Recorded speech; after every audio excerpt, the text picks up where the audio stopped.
مساء الخير على الجميع.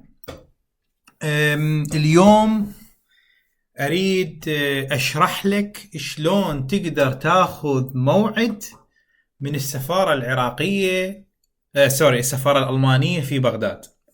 يعني أنت خلصت كل الأوراق، خلصت كل المعادلة، خلصت شهادة الB1 إلى آخره، تريد تسوي موعد على مود تقدم على خلينا نسميها الفيزا، البحث عن العمل أو فيزا الدراسة. فهذا هسه هنا موقع السفارة الألمانية في بغداد. أريد اليوم نشوفه أنا وياك سوا، شنو المعلومات البي، شلون نسوي الأشياء، شلون ناخذ موعد إلى آخره. هنا أنا شو تسوي؟ تريد تاخذ موعد من السفارة الألمانية في بغداد لو من القنصلية العامة في أربيل، كيفك. طبعا هنا أكو 3 لغات، أكو كردي، عربي، ألماني. أنت تسوي عربي على مود تفتهم بيجي يصير. تفوت على السفارة الألمانية، يقول لك يا تريد سياسة، اقتصاد، ثقافة وتعليم، ذني كلهم تفيدك. تروح لك وين؟ على الخدمات. حلوة؟ زين. شو تسوي؟ انت هسه تسوي وين؟ حجز موعد. هذا حجز الموعد. بس قبل حجز الموعد اريد اشوفك بعض الشغلات. من الاشياء المهمة انه انت تحتاج تسوي نسخة طبق الاصل قبل ما تدزها الى، قلنا وين؟ الى زاب على متعادل شهادتك، صحيح؟ زين، وين تسوي بجلابتيكن كوبي او نسخه مصدقه طبق الاصل عند النوتار؟ تروح هنا كاتبي لك بالتصديقات والشهادات والحصول على شهادات دوليه. تفتح هاي هنا، ايش مكتوب هنا؟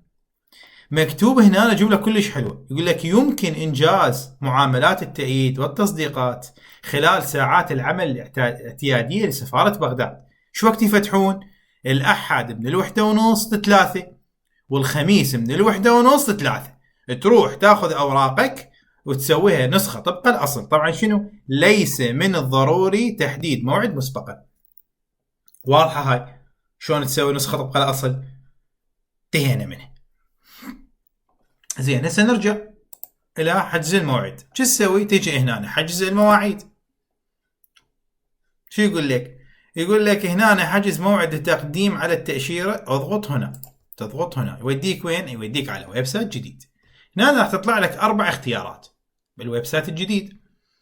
انت تريد شنغن فيزا تروح سياحة؟ لا طبعا، انت رايح اما دراسة وبحث عن العمل، انت ما رايح 90 يوم، انت رايح هناك على الاقل 6 اشهر. فشو تقول له؟ تقول له اريد فيزا for long term stays for studies and employment in Germany for more than 90 days national visa. تقول له هنا continue. هيقول لك يابا كذا تفاصيل، انت ترى محقق الشروط، ما محقق الشروط، محضر اوراقك، لازم تحضر اوراقك، اقراها هاي كل الزين. بعدين تقول لك كونتينيو.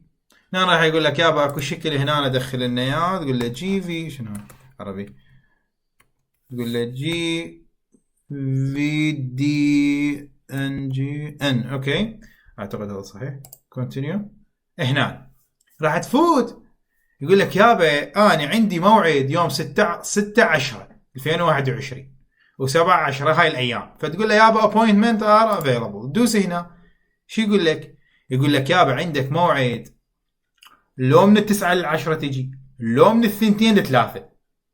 واضح؟ بس تقول له book appointment book this appointment، راح يقول لك يابا دخل لي معلوماتك، اسمك، تفاصيلك، ايميلك، كذا، باسبورت نمبر الى اخره، وبالاخير تقول له سبمت.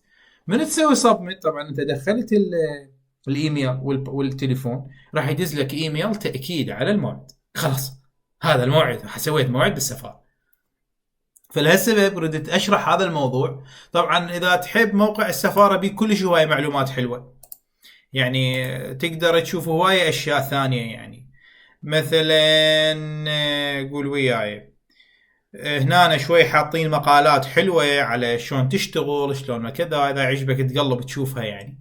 أي على العموم أتمنى التوفيق للجميع، وأي سؤال عندك اسألني.